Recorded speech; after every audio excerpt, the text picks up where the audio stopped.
Alhamdulillahirabbil alamin wassalatu wassalamu ala asrofil anbiya'i wal mursalin wa ala alihi washabbihi ajmain, amma ba'd. Wa qala Allah ta'ala fil Qur'anil Karim, a'udzu billahi minasyaitonir rajim. Bismillahirrahmanirrahim. Ya ayyuhan nabiyyu jahidul kuffara wal munafiqina waghluz 'alaihim wa ma'wahum jahannam wa bi'sal masir. Sadaqallahu rajim wa sadaqar rasulul karim. Ikhwati fillah, para asatidz, para bapak-bapak semuanya, alhamdulillah kita ucap puji syukur pada Allah Subhanahu wa taala. Yang dimana pada kesempatan ini kita masih bisa dipertemukan kembali oleh Allah karena karunia-Nya, yang terutama adalah karena yang Allah berikan itu adalah suatu kesehatan, sehat iman dan juga sehat Islam. Kalau sekiranya iman kita nggak sehat, Islam kita nggak sehat, kita belum tentu bisa hadir di tempat ini. Dan juga kalau sekiranya pikiran kita juga nggak sehat, belum tentu juga kita berpikir yang lebih jernih lagi.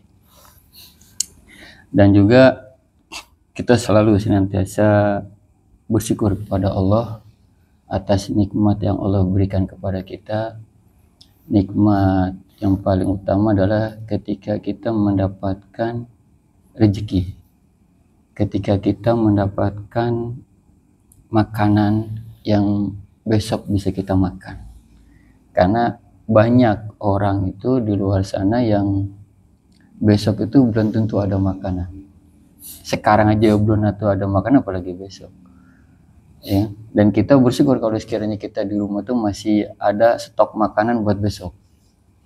Bersyukur banget, karena itu salah satu orang yang kaya itu adalah, kata Rasulullah, orang yang di rumahnya tuh ada stok makanan buat besok. Kenapa? Karena Rasulullah waktu itu pernah menegur Bilal.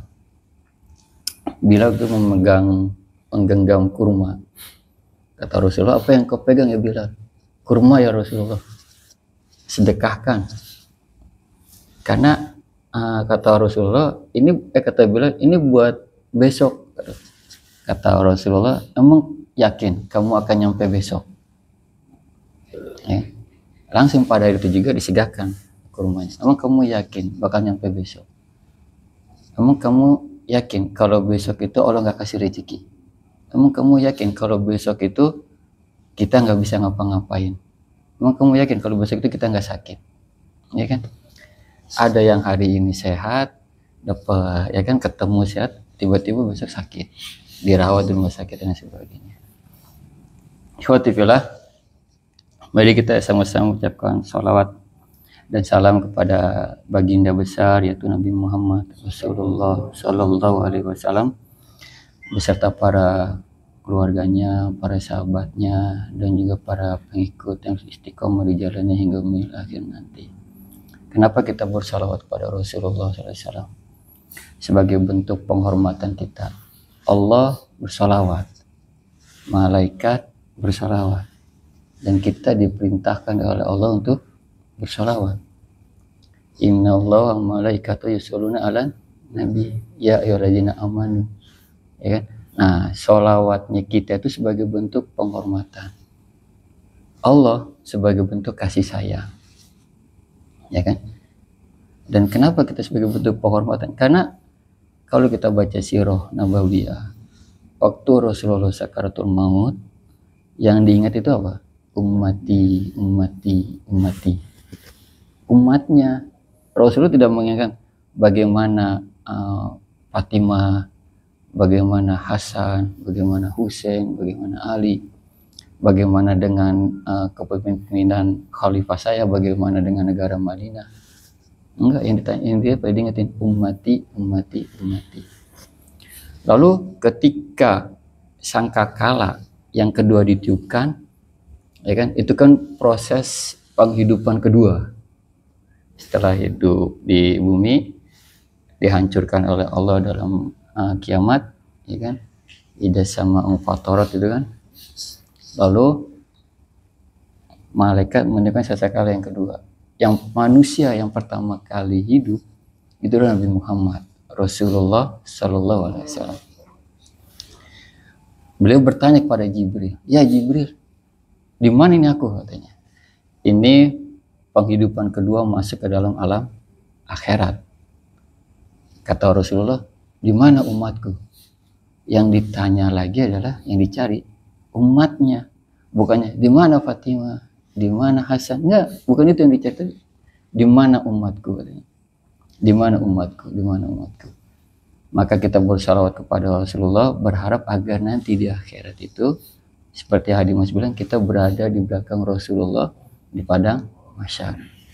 Dan kita selalu mendapatkan syafaat Rasulullah di akhirat. Karena semua syafaat itu yang hanya bisa kita terima. Tidak ada nabi lain yang memberikan syafaat kecuali Nabi besar Muhammad Rasulullah SAW. Ada satu ceritanya di musola itu terjadi perdebatan, ya kan? Masalah sebenarnya masalah fikih sih. Itu perdebatan terkait masalah sholawat ya.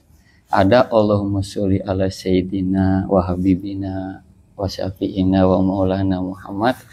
Ada yang cuma Allahumma sholli ala Muhammad wa ala ali Muhammad. Secara konteks dalam sholat itu yang tadi Allahumma sholli ala Muhammad wa ala ali Muhammad. Cara kontekstualnya dalam sholat. Kenapa? Karena itu merupakan percakapan antara Allah dan Rasulullah. Tapi secara kita sebagai umatnya itu dalam bentuk penghormatan. Dalam bentuk penghormatan apa? Kalau bahasa gitu loh, Pak, nah gitu. Jangan manggil Anis gitu kan, atau Dario, ini songong kan. Padahal kita tuh nanti akan mengharapkan syafaatnya, tapi kita nyebutnya bersalawatnya dengan menyebut namanya. Gitu kan. Itu kalau kata guru NU itu wajar kalau kita mengatakan Sayyidina wa Habibina wa Maulana, itu kan suatu sanjungan, ya kan. Kita dalam bentuk menghormati Nabi Muhammad SAW dengan kata-kata seperti itu. Tapi juga jangan terlalu berlebihan, gitu ya. Jadi ikhwati fillah rahimakumullah, para ustadz, ini bukan tauji ya, kita diskusi aja. Dan kalau tauji para ustadz semua masalahnya dibahasain. Ustadz ini ustadz ya. Ini ustadz semua nih, 3, 4, 5, 6, 7, 8, 10. Jadi saya menceritakan ada satu kisah ketika Rasulullah membonceng Ibnu Abbas, ya kan, Ibnu Abbas. Ada yang tahu nggak Ibnu Abbas?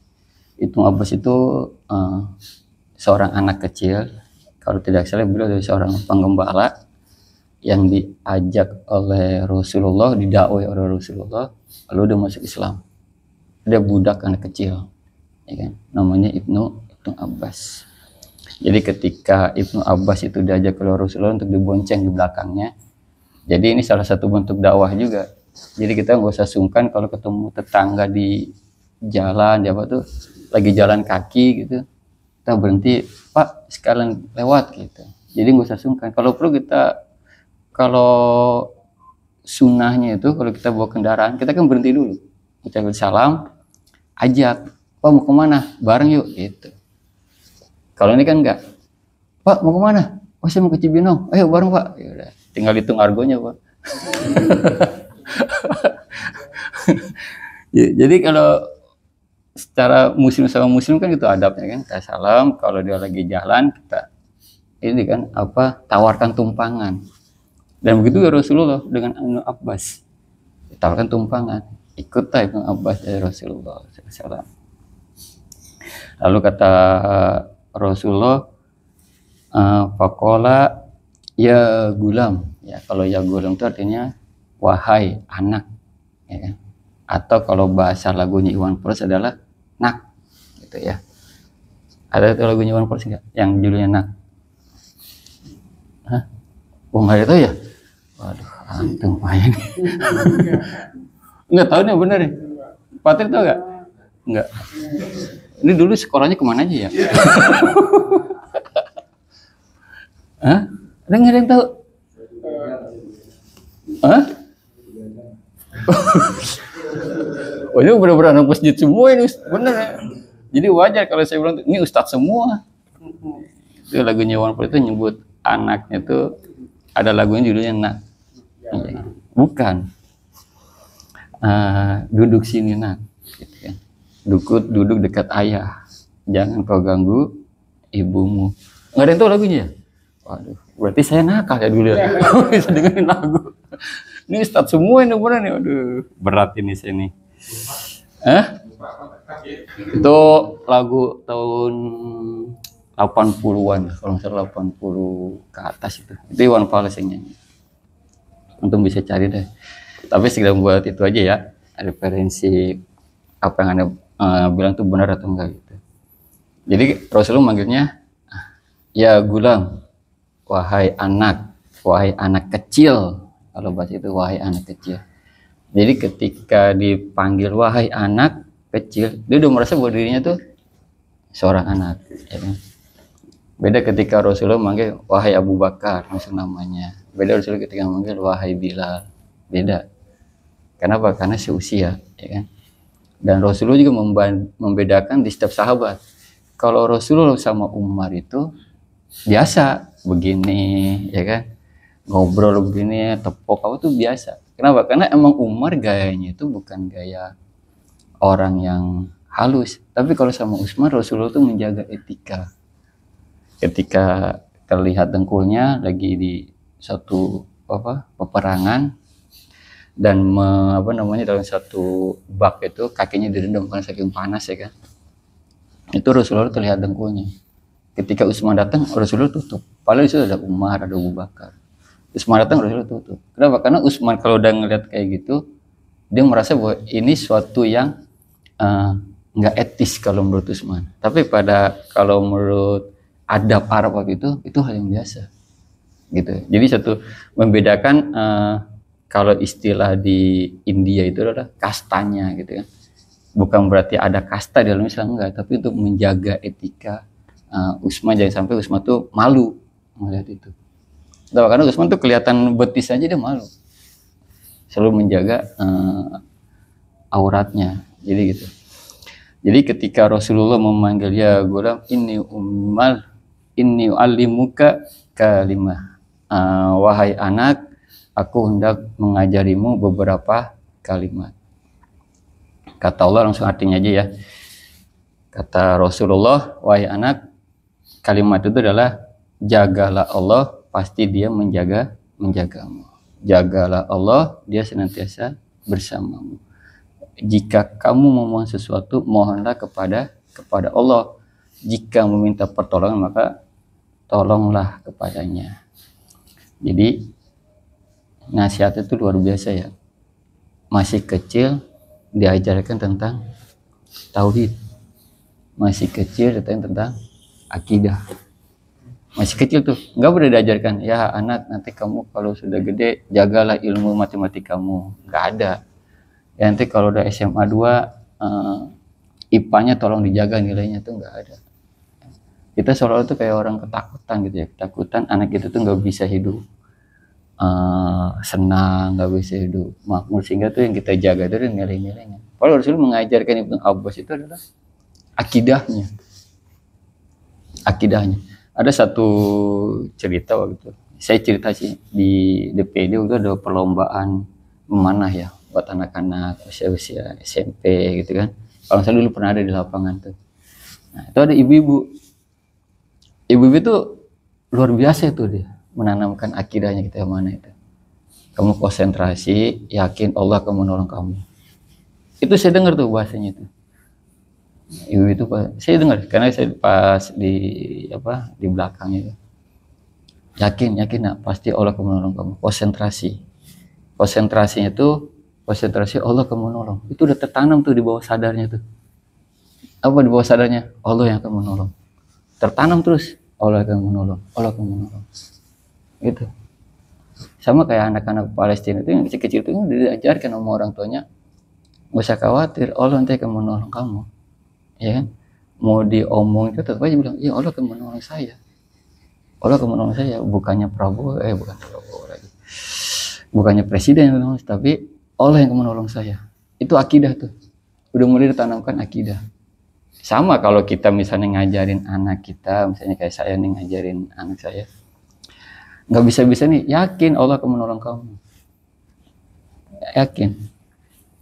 Ada satu ayat ya yang sakral ya kan. Kalau saya tuh selalu mendawamkan ayat ini, itu ayat kursi. Kalau kita keluar rumah, pergi kemana-mana, baca ayat kursi, dawamkan terus.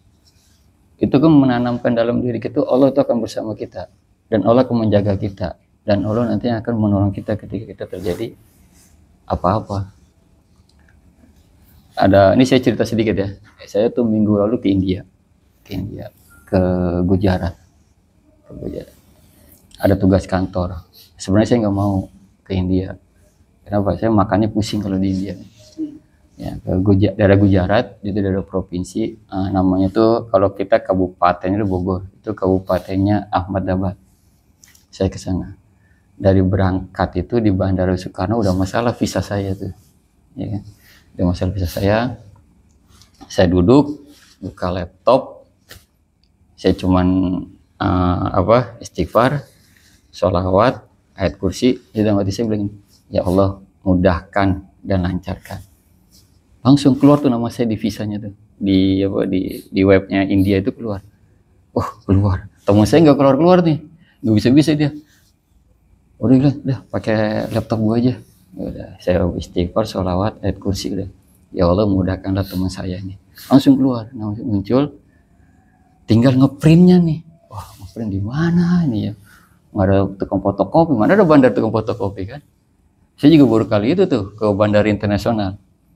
Ada tukang bagian wrapping koper. Wrapping koper, saya bawa laptop. Pak, saya mau ngeprint, tempat print di mana ya? Oh, saya bisa, Pak.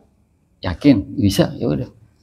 Saya kasih, ini Pak, alamat emailnya ada email. Ngeprint tuh, bisa saya keluar, ya kan? Saya keluar.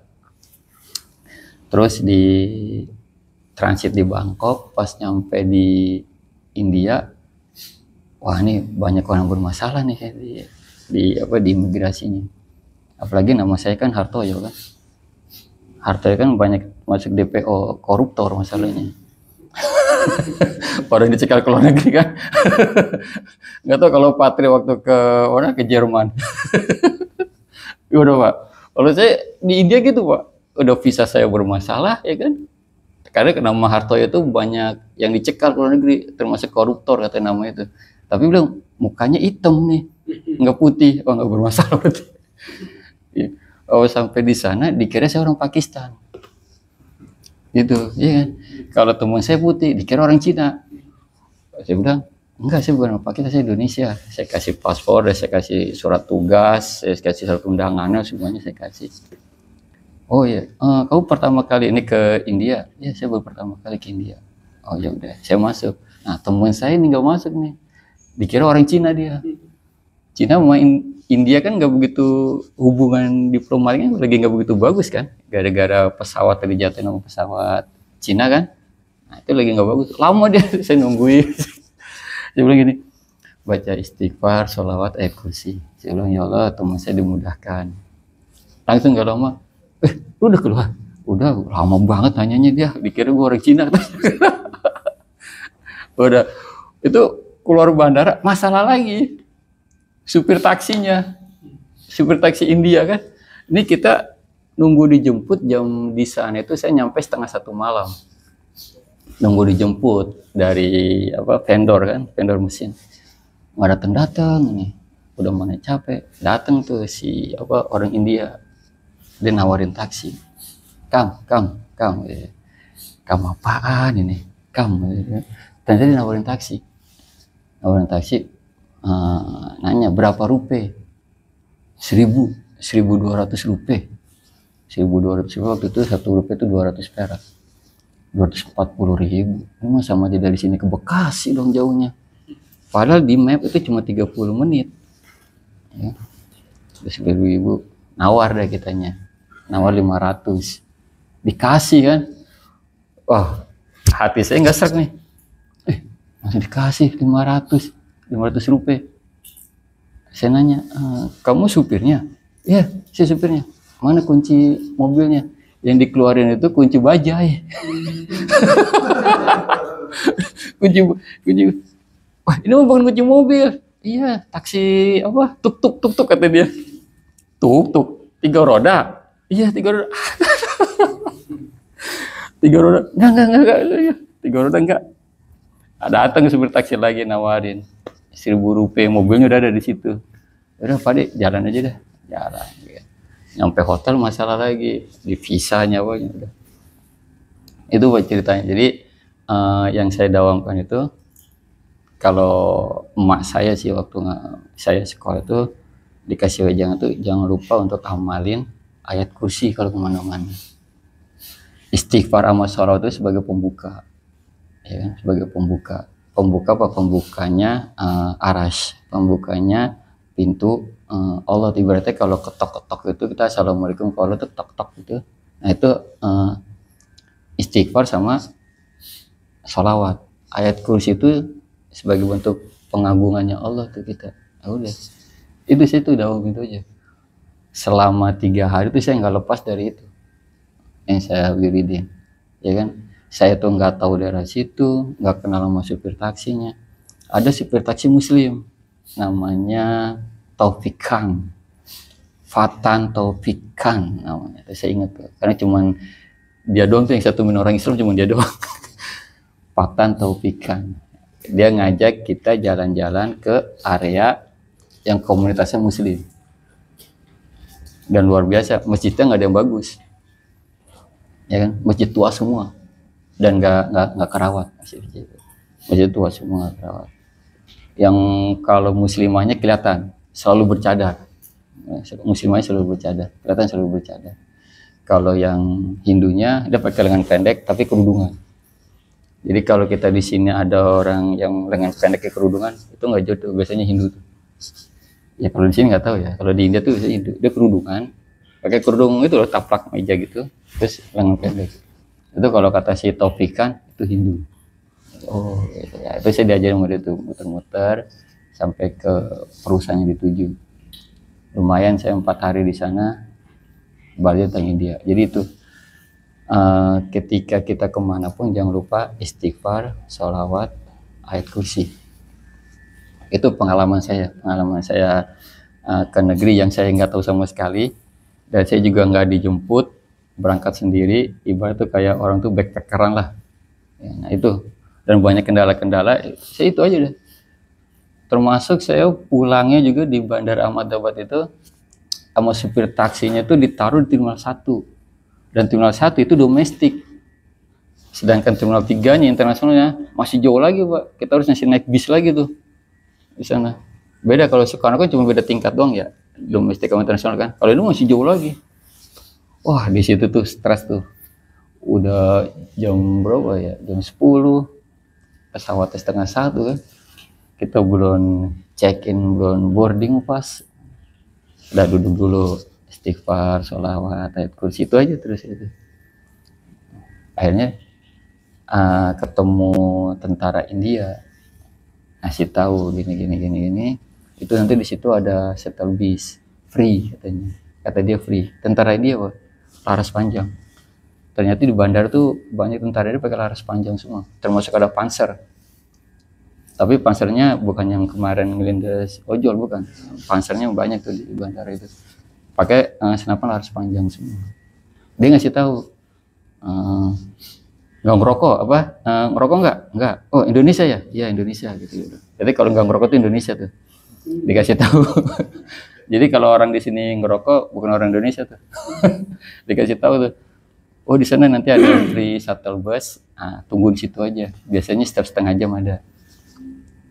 Udah adek tunggu di situ.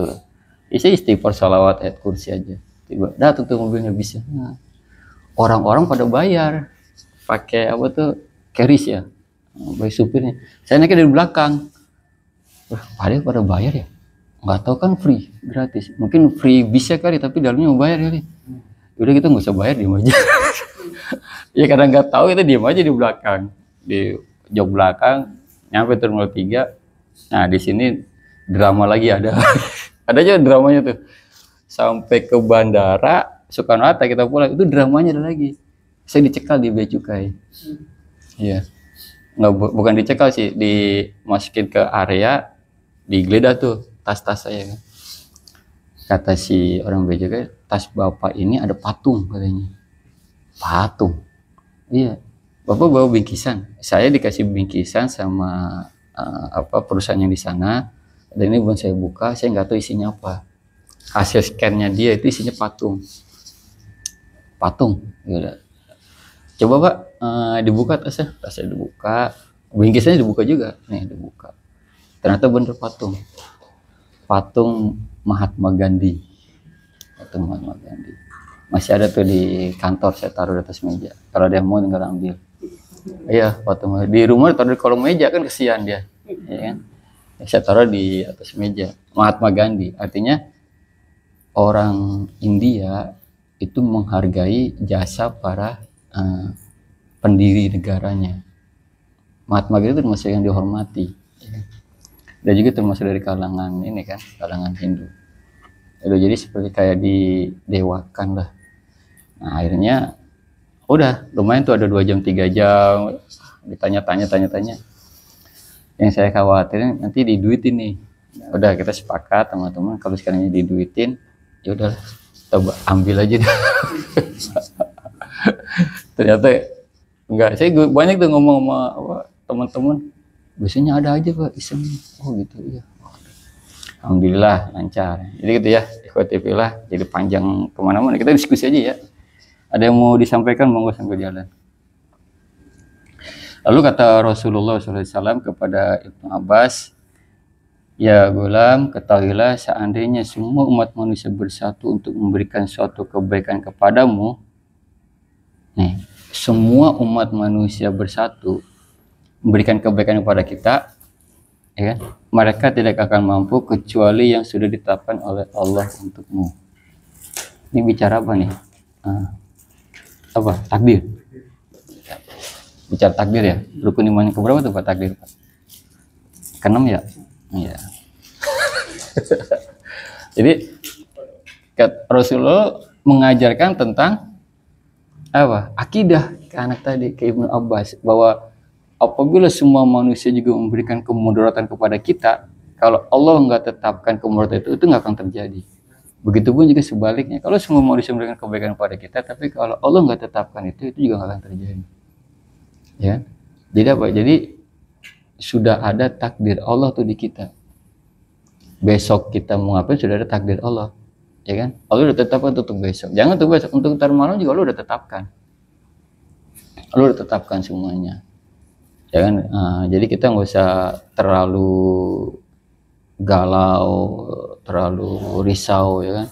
Kalau sekarang ini kan anak-anak sekarang ataupun karyawan sekarang yang udah lulusannya pinter-pinter itu, mereka tuh selalu galau untuk 2 minggu, 3 minggu, sebulan kemudian. Nggak tahu kalau Pak Dimas, setahu saya mungkin Pak Dimas juga akan ditarget bulan depan, Pak Dimas harus bisa ngejual 5 unit Mercedes misalnya. Ya kan? Caranya gimana Pak Dimas? Keluarnya tuh strateginya dia tuh A, B, C, D ya. Mulai dari pakai apa? Tadi tuh apa namanya? Capcut. Hah? CapCut ya?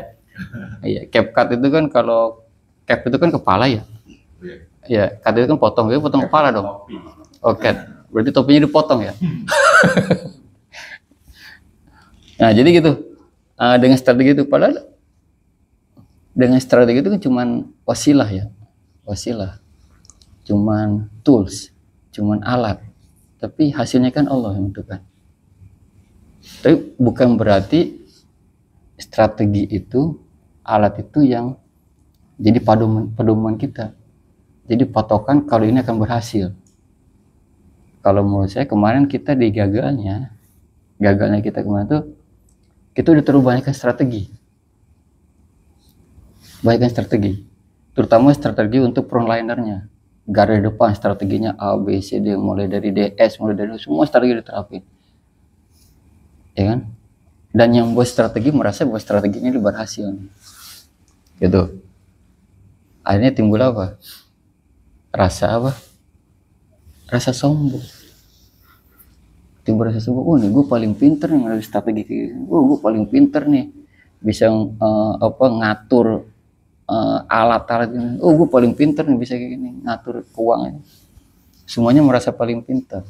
Semuanya merasa mengajukan keilmuannya dia paling tinggi. Tapi lupa lupa kalau Allah itu yang menentukan itu semua. Bukan kepintarannya, bukan strateginya, bukan. Itu hanya sarana atau alat. Yang Allah pengen tunjukin ke gitu adalah, lu tuh bisa nggak punya ilmu tapi nggak sombong, kata Allah. Lu bisa nggak ngatur ini tapi lu nggak sombong. Lu bisa nggak bikin ini tapi lu nggak sombong. Kata Allah apa? Yang nonton tuh hasilnya tuh aku, kata Allah kan. Kayak gitu kalau ini kan di hadisnya gitu. Yang itu kan aku sendiri, kata Allah. Bukan strategi kamu, bukannya kamu. Ketika kamu ada kesombongan dikit aja, selesai. Allah tunjukin tuh. Oh, kamu gagal. Wah, hasil survei kita di atas 2 digit. Ya kan? Hasil survei internal sebagainya. Dengan metode-metode ini. Ternyata pas hasil akhirnya, lalu nunjukin kamu tuh sombong. Ya, kamu tuh sombong. Kamu tuh ketika sama ikhwah, sama frontliner, sama pejuang merasa paling atas, mentang-mentang jadi ketua DPR, mentang-mentang jadi apa? Kepemudaan, ya kan? Pak Dimas sama Pak Sidik. Ini ketua DPR antum ya? Bukan.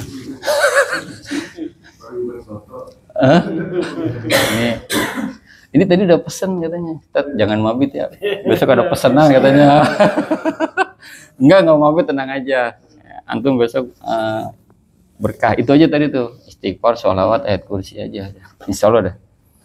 Nggak usah antum nyari-nyari ke Gunung Kawi, nggak usah. Ya kan? Ntar kalau kata apa anaknya Nabi Nuh lagi, ya kan? Kata Nabi Nuh, ya bunaya, kata kan, suruh datang ke sini kan, ikut bersamaku.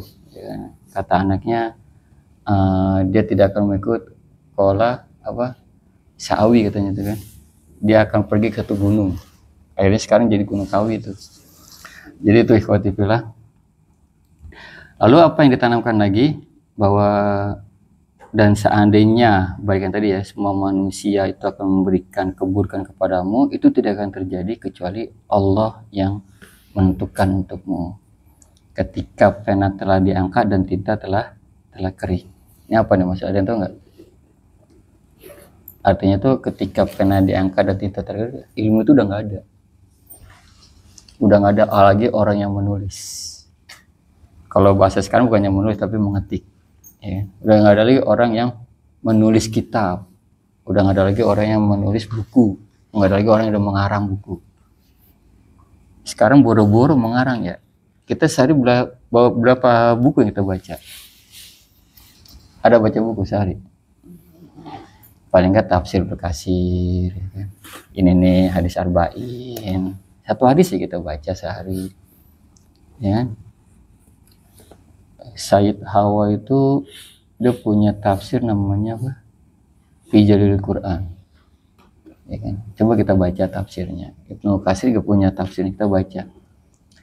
Buku itu kalau sekiranya pengarang buku itu bisa mengarang buku sehari, misalkan 1 buku, setiap pengarang ya, setiap ulama, berarti kita punya target itu minimal sehari membaca karangan ulama tersebut.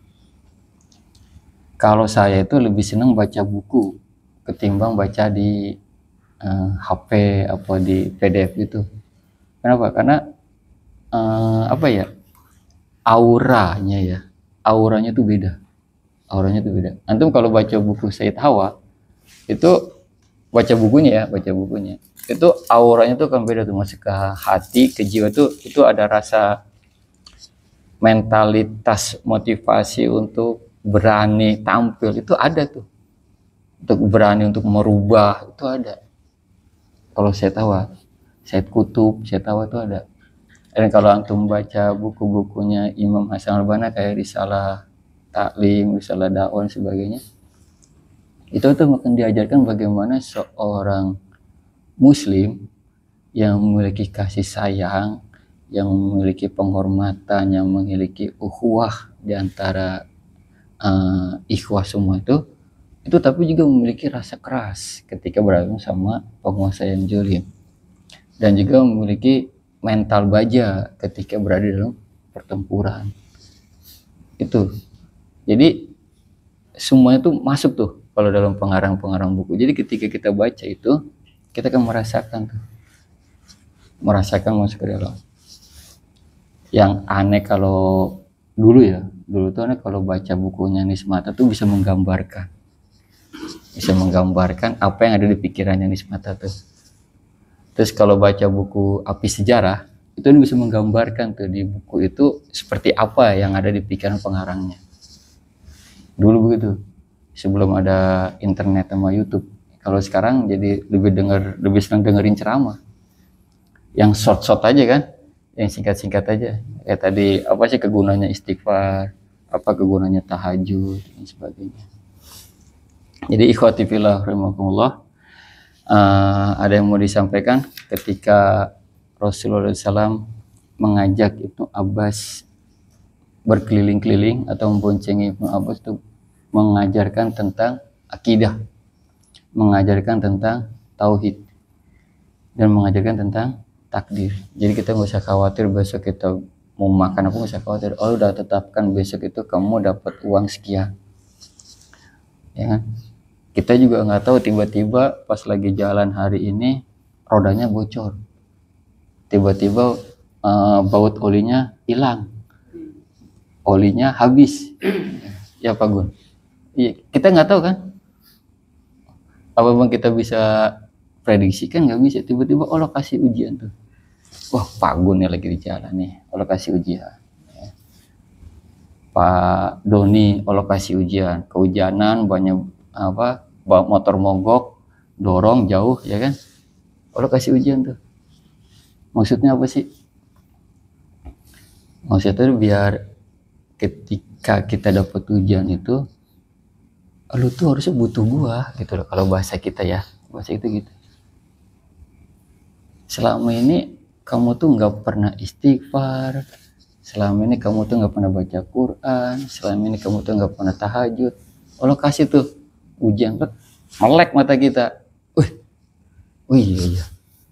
Semalam biasanya tahajud nih kata tahajud, Allah kasih teguran banyak bocor. Oh iya. Saya biasa Senin Kemis, ini kemarin dari Kemisnya enggak. Akhirnya Allah kasih ujian apa? Oh, bannya pecah ya, ban motor varionya. Oh iya, biasanya saya sedekah, ini enggak sedekah. Allah kasih ujian tuh. Apa? Uangnya hilang dan sebagainya. Ya, uangnya hilang. Seandainya uang itu kita sedekah itu jadi pahala, ini hilang. Belum tentu jadi pahala kan? Itu. Jadi Allah mau ngasih itu karena ada satu hal yang kita biasa lakukan tiba-tiba nggak kita lakukan. Nah itu Allah tegur tuh dengan ujian-ujian duniawi yang sifatnya sebenarnya sepele. Tapi kita merasa berat. Baru di jalan rantai lepas dari motor. Aduh. Ya kan? Udah ngerendeng aja. Ya. Baru di jalan kita kehujan-hujanan, terus kebanjiran, terus mesin kemasukan air, udah ngerendeng aja. Ya Pak Tria. Waktu itu Allah kasih tuh, kamu ingat aku nggak, kata Allah tuh ketika itu, istighfar nggak? Padahal istighfar itu harusnya kita bukan hanya tiap hari ya, tapi tiap detik juga kita istighfar. Kenapa? Karena kita bisa jadi banyak pelanggaran yang kita lakukan pada Allah. Kita tidak berzikir kepada Allah, salah satu pelanggaran. Kita tidak mengingat Allah, itu salah satu pelanggaran. Kita mengabaikannya Allah, itu salah satu pelanggaran. Jadi demikian ikhwati fillah terkait hadis yang masalah bagaimana Rasulullah menanamkan akidah kepada Ibnu Abbas, yaitu seorang anak kecil dan seorang budak dan seorang pengembala kambing. Demikian, mohon maaf apabila ada kata-kata yang salah, dan mohon maaf lahir batin, jangan diambil hati ya. Kalau aneh kan ngomong kan suka ngecaplak aja kalau kata orang Betawi mah. Ya, iya, kadang suka bener. Kadang suka bener sih. Iya. Saya ngomongnya di sini berdasarkan hasil cerita-cerita orang yang dapat ujian gitu kan. Ada baut apa, penutup olinya lepas ya kan, olinya habis di Cibubur gitu kan, terus mesinnya rontok semua. Ya itu suka bener sih. Itu cuma untuk ketika kita menceritakan itu. Nah ini nih tipikal orangnya, ini seneng nih kalau sama Pak Dimas gitu. Ada tipikal orang yang kalau menurut Aisyah Dahlan itu sanguistik sama melankolis. Ya kan? Ada orang yang bannya bocor karena tipikalnya melankolis tuh lebay banget ceritanya sampai nangis-nangis. Bayangin tuh Bang Boco mana tukang tabur bunyi jauh banget gitu kan. Ya. Tapi kalau orang yang sanguistik ya, sanguistis gitu ya, yang selalu cerah, ceria gitu. Wih, kemana Pak Gun kemarin? Wah, di Cibubur, baut mesin copot Pak. Waduh. Terus sambil ketawa. Terus gimana? Iya, olinya habis. Terus ya mesinnya rontok. Udah terus ya udah saya dorong aja. Tapi sambil ketawa dia ceritanya, ya kan? Nggak tahu. Sambil WA-nya hehehe gitu kan. Ini kalau orang melankolis yang baca, orang lagi susah kok masih bisa ketawa ya. Itu kan tergantung bagaimana kita menyikapi ujian, menyikapi satu keadaan. Ada yang dibikin lebay, ada yang dibikin santai. Ini cuman lah ban bocor doang aja lo, lebay amat sih kalau bahasa kita kan gitu ya Pak Dimas ya. Jadi gitu, ikhwati fillah, tambahan sedikit aja ya, intermezzo, semoga ini bisa bermanfaat. Semua yang benar itu datangnya dari Allah Subhanahu wa taala. Jangan lupa dawamkan istighfar, sholawat. Ya kalau antum misalnya ada percaya, yakin dengan ayat kursi, ya dawamkan. Lalu ada satu lagi ya, 4 surat yang mungkin menjadi wiridan kita yang tiap malam. Tadi kita udah baca Al-Baqarah, ya kan, Yasin, Ad-Dukhan sama Al-Waqiah. Insya Allah kalau kita dawamkan 4 ini setiap malam, ya kan, itu surat-suratnya banyak manfaatnya. Al-Muluk itu manfaatnya tentang diberi penerangan di alam kubur, ya kan. Ad-Dukhan ketika kita nanti dalam proses angin, ya kan? Angin itu kita Allah selamatkan. Lalu Al-Waqiah itu juga akan memberikan rezeki. Kalau Yasin itu akan mempermudah ketika kita akan mendapat kesulitan atau mempermudah dalam segala hal yang kita hadapi. Itu sih. Dan itu insya Allah kalau antum dawamkan akan menemukan hal-hal yang sesuai dengan surat-surat itu. Ini udah pernah ngerasain masalahnya. Udah beberapa kali ngerasain, termasuk kemarin ke India juga tuh ngerasain tuh Allah ngasih banyak kemudahan di balik kesulitan-kesulitan kita, sehingga kita tenang, minimal kita terbawa tenang dengan wirid-wiridan yang kita lakukan. Ya akhwan, alhamdulillah agak panjang lebar. Akhirul kalam, wassalamualaikum warahmatullahi wabarakatuh. Mungkin ada yang mau didiskusikan.